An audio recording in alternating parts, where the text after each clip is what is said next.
आनंद उत्सव अनहद की धारा, आनंद उत्सव अनहद की धारा। काम से राम की यात्रा में कौन कौन से पड़ाव आते हैं? बहुत ही सुंदर प्रश्न है, क्योंकि हम जहाँ हैं वहाँ काम है, और जहाँ जाना है, जो हमारा गंतव्य है, वह राम है। तो ये हम सबका प्रश्न हो सकता है, क्योंकि जो भी यात्रा है, आध्यात्मिक यात्रा है, वो काम से राम की ही यात्रा है।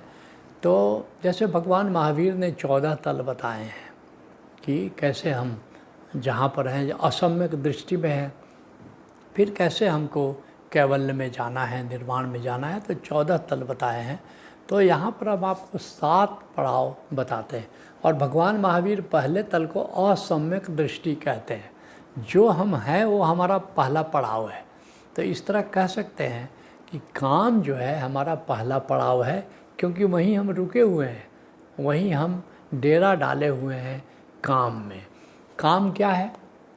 दूसरे से सुख पाने की आकांक्षा काम है। काम का संबंध स्वयं से नहीं है, काम का संबंध दूसरे से। दूसरा हमें सुख दे, ये जो स्थिति है, इसका नाम काम है या कामना है। इसको ऐसे भी कह सकते हैं कि आकर्षण प्लस लेने का भाव काम है।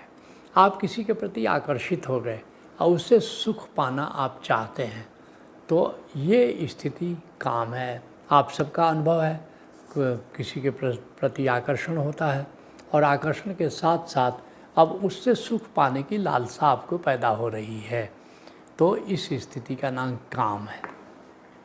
जहाँ भी काम होगा तो आपकी सभी कामनाएं तो पूरी होंगी नहीं, आपके एक्सपेक्टेशंस, आपकी अपेक्षाएं तो पूरी होंगी नहीं, थोड़ी पूरी होंगी, थोड़ी अधूरी रह जाएंगी। तो इसलिए टेस्ट करिए। कैसे टेस्ट करिएगा कि हमारी कामना है? क्योंकि जो पूरी नहीं होगी, अगर कामना होगी तो साथ साथ शिकायत भाव होगा ही। ऐसा हो नहीं सकता कि कामना हो और शिकायत भाव नहीं हो। बड़े से अच्छा मित्र हो, लेकिन आपकी सारी कामनाएं पूरी नहीं करे, कुछ उसने किया तो आपका प्रेम भाव भी रहेगा, लेकिन जो कामनाएं आपका मित्र पूरा नहीं कर पाया, उसके कारण मित्र से शिकायत भाव भी रहेगा। तो जहाँ कामना होगी वहाँ शिकायत भाव होगा। इस बात को, काम को, भगवान कृष्ण ने गीता में बड़े प्यारे ढंग से समझाया है। कैसे समझाया है? ध्यायते विषयान पुंसः। कैसे काम पैदा होता है, इस पर कृष्ण कह रहे हैं कि पहले क्या होता है, किसी विषय को हम देखते हैं, किसी विषय पर हम ध्यान देते हैं।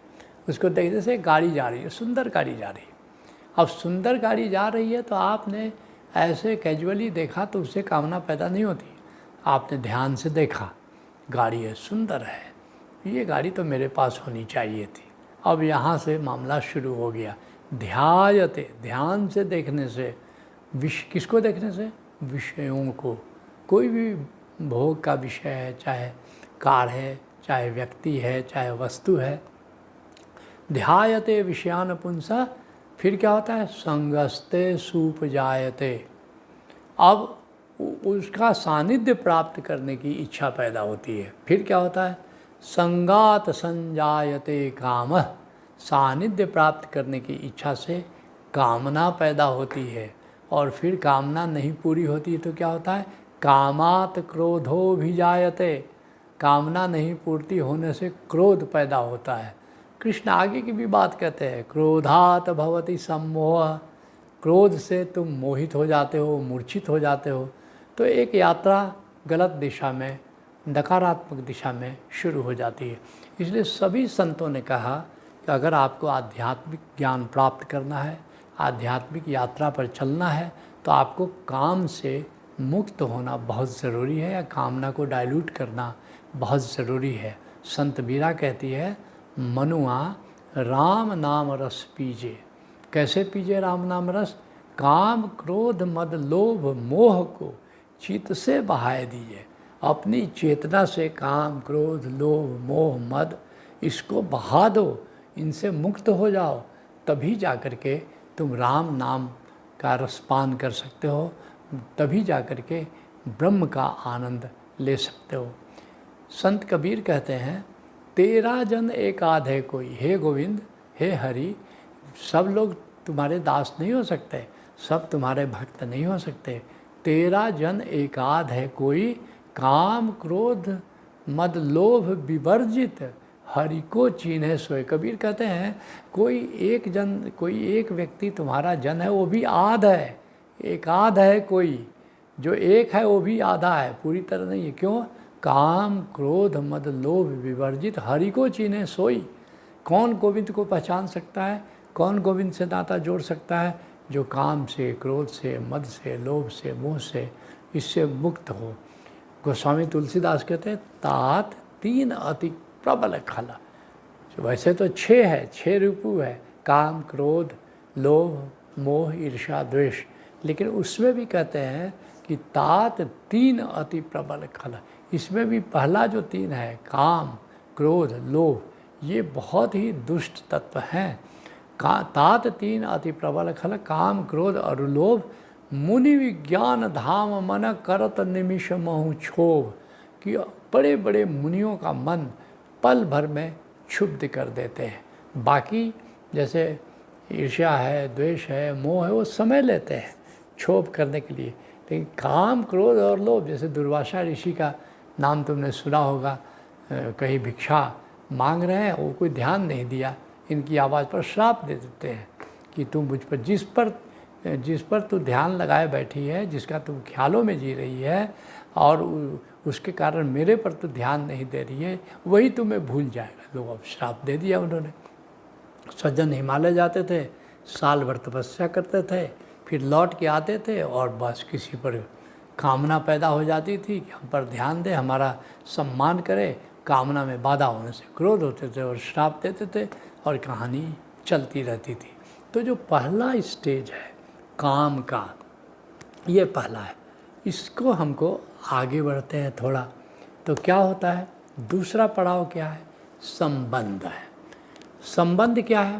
कि कुछ लेना है और कुछ देना है, इसका नाम संबंध है। काम में क्या है? लेना है, देना कुछ नहीं है। तो अधिकतर लोग इस काम के तल पर, जहाँ समाज से लेना है, जहाँ काम कर रहे हैं कंपनी में, सरकार में, वहाँ से हमको क्या सुविधा मिल सकती है, जिस व्यक्ति से मिलते, किसी नए व्यक्ति से मिलते हैं, हाथ में कटोरा आ जाता है कि हम इस नए संबंध से क्या फ़ायदा उठा सकते हैं। तो केवल लेना लेना लेना, यहाँ से लेना वहाँ से लेना, लेने लेने का भाव काम। लेकिन अब इससे हम आगे बढ़ते हैं। संबंध काम से आगे बढ़ने का दूसरा पड़ाव संबंध है कि अब केवल लेना नहीं है, कुछ लेना भी है, कुछ देना भी है। जैसे पति और पत्नी एक संबंध है। अब पति से पत्नी कुछ प्राप्त करती है, पति बाहर कमाता है, अधिकतर की बात कर रहे हैं, और वैसे पत्नी भी कमाने लगी है, तो पति बाहर का अपना कमाता है, पैसे लाता है, कुछ अर्थ लाता है। फिर पत्नी क्या करती है कि वो परिवार को देखती है, अपना किचन को देखती है, पति को देखती है, और घर में एक आयोजन करती है, और बहुत ही वो मुश्किल काम है जो पत्नी करती है। तो पत्नी इस माध्यम से पति को सुख देती है, और इस पति जो बाहर अर्थोपार्जन करके लाता है, तो वो भी पत्नी को सुख देता है। तो कुछ लेना है और कुछ देना है। एक तरह से कह सकते हो 50% लेना 50% देना। हाँ, ये रेशियो 60-40 40-60 भी हो सकता है। अगर आप संबंध में जीते हो तो इसका मतलब कि आप काम से थोड़ा आगे की यात्रा पर चले हो। कम से कम केवल लेने का भाव नहीं है, देने का भाव भी है। लेकिन कोई ऐसा भी हो सकता है पति पत्नी कि केवल लेने का भाव ही है वहाँ, इसका मतलब अपने संबंध से आप थोड़ा नीचे गिरे हो। तो लेना देना दोनों है, और एक तरह से ये एक तरह का अनुबंध होता है, एक कॉन्ट्रैक्ट होता है। जैसे व्यापार में भी आप पार्टनरशिप करते हो तो कुछ लेना है कुछ देना है। तो अब संबंध से और आगे की यात्रा में जब हम चलते हैं तो जो तीसरा पड़ाव आता है वो आता है प्रेम। प्रेम क्या है कि किसी से आकर्षण होता है और अब देने का भाव आता है। अब यहाँ लेने का भाव नाम मात्र का है। आप सबने अवश्य कभी न कभी प्रेम किया है और वहाँ लगता है कि अपने प्यारे को हम क्या दे दें, क्या दे दें। तो ये अगर भाव में आप जीना शुरू करते हो, उस स्थिति का नाम प्रेम है। और एक तरह से प्रेम अध्यात्म की ओर एक लंबी छलांग है, एक लंबी उड़ान है कि अब आपके भीतर देने का भाव पैदा हुआ। आपको लगता है कि अपने प्यारे को हम सब कुछ अपना सौंप दें। अब प्रेम में आप जी लिए, प्रेम में जी रहे हैं, प्रेम का आपको अनुभव हो गया, देने का भाव आपके भीतर पैदा हो गया। अब जो है चौथे पड़ाव पर श्रद्धा का जन्म होता है। श्रद्धा क्या है कि आपके भीतर प्रेम हुआ और प्रेम के साथ सम्मान भी आया, अब रिस्पेक्ट भी आया और अहोभाव भी आया, ग्रैटिट्यूड भी आया। इस स्थिति का नाम श्रद्धा है। यहाँ भी आप देना चाहते हो, लेकिन आप सोचते हो कि हम अपने श्रद्धेय को क्या दे सकते हैं। जब देना चाहते हो और आपको लगता है हम कुछ भी दें, क्योंकि हमारा श्रद्धेय जो हमको दे रहा है उसकी तुलना में हम कुछ भी दें, हमारा दान बहुत छोटा है। जैसे शिष्य का भाव गुरु के प्रति होता है, उसको कह सकते हो श्रद्धा, क्योंकि श्रद्धा में प्रेम भी है, सम्मान भी है, एक ग्रैटिट्यूड का, अहोभाव का भाव भी है। अगर आप श्रद्धा में जीते हो, सद्गुरु से आपका नाता जुड़ा, सद्गुरु के प्रति आपके मन में श्रद्धा भाव और अहोभाव पैदा हुआ, तो एक बड़ी लंबी दूरी आपने अध्यात्म के मार्ग पर तय कर दी और आप श्रद्धा में, श्रद्धा के पड़ाव पर, चौथे पड़ाव पर जीना शुरू करते हो। फिर और आगे बढ़ते हो और जब पांचवें पड़ाव पर आते हो, उस स्थिति का नाम है आत्मज्ञान, क्योंकि गुरु आपको ध्यान की कला बताता है। निराकार से आप परिचित होते हो, निराकार में डुबकी लगाते हो, निराकार में लंबे समय तक आप बने रहते हो और इस तरह आप जानते हो, इस ध्यान के माध्यम से जानते हो कि मैं आत्मा हूँ। और अब यहाँ पर आपका गेस्टाल्ट बदलता है। पहले आप क्या जानते थे कि मैं देह हूँ, अब आप जान रहे हो कि नहीं, मैं देह नहीं हूँ, मैं तो चिन्मय आत्मा हूँ। और फिर अष्टावक्र की तरह आप कहने लगते हो, देह हूँ मैं नहीं, देह मेरी नहीं, हे जनक जिसने जाना है योगी वही, देह से तोड़ो तादात्म्य और देख लो, तुम अभी से सुखी शांत हो मुक्त हो। या फिर जब आप जान लेते हो कि मैं चिन्मय आत्मा हूँ, तो कहते हो एको विशुद्ध बोधो हम इति निश्चिवहनिना प्रज्वालया अज्ञान गहनम वीत शोको सुखी भव। मैं विशुद्ध बोध हूँ, इस निश्चय को अपनी आग बना लो और अज्ञान के जंगल को उस अग्नि से जला लो और शोक से मुक्त हो जाओ। ये स्थिति एनलाइटनमेंट की है, यह स्थिति आत्मज्ञान की है। फिर इससे भी आगे आप चलते हो और जो छठा पड़ाव है वो ब्रह्म ज्ञान है, अर्थात इस पूरे आकाश के विस्तार को आप जीवंत रूप में जानते हो और जानते हो कि जिसको हम आकाश समझते हैं ये जड़ नहीं चेतन है। और फिर आप ब्रह्म को जान लेते हो और फिर ब्रह्म की व्यापकता को जानते हो, उसकी सर्वव्यापकता को जानते हो। इस स्थिति का नाम ब्रह्म ज्ञान है। ये बहुत ही ऊंची स्थिति है। तब आप भी शंकराचार्य की तरह का होते हो, अर्ध श्लोके प्रवक्ष्यामि यद उक्तम ग्रंथ कोटि भी। कहते मैं आधे श्लोक में वो बात कह रहा हूँ जो करोड़ों ग्रंथ में कही गई है। ब्रह्म सत्यम जगत मिथ्या जियो ब्रह्मो न चापर। ब्रह्म सत्य, ब्रह्म ही सत्य, जगत तो है नहीं। जिसको जगत तुम कह रहे हो वो भी ब्रह्म का ही हिस्सा है। जियो ब्रह्मो न चापर, यह जिसको तुम जीव कह रहे हो वास्तव में वो ब्रह्म ही है, ब्रह्म से इतर नहीं है। इस तरह से ब्रह्म ज्ञान की स्थिति में जब आप रहते हो तो ये आपका छठा पड़ाव है।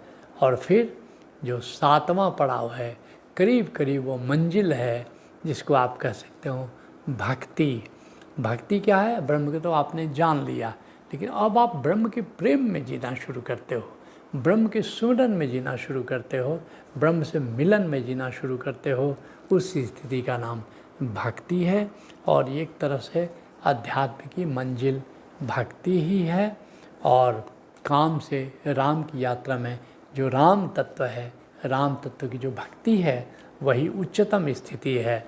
जिसके लिए शंकराचार्य कहते हैं योग रतो वा भोग रतो वा, कहते हैं कि चाहे तुम योग करते हो या भोग करते हो, संग रतो वा संग विहीन, परिवार के साथ रहते हो कि अलग जंगल में रहते हो, इससे कोई मतलब नहीं है। असली बात है ब्रह्मणि रमते चित्तम यस्य नंदति दंदति दंदति एव, ब्रह्म में जिसका चित्त रमण करता है, अर्थात जो भक्ति में जीता है, सुमिरन में जीता है, उसके समान इस संसार में आनंद नहीं है।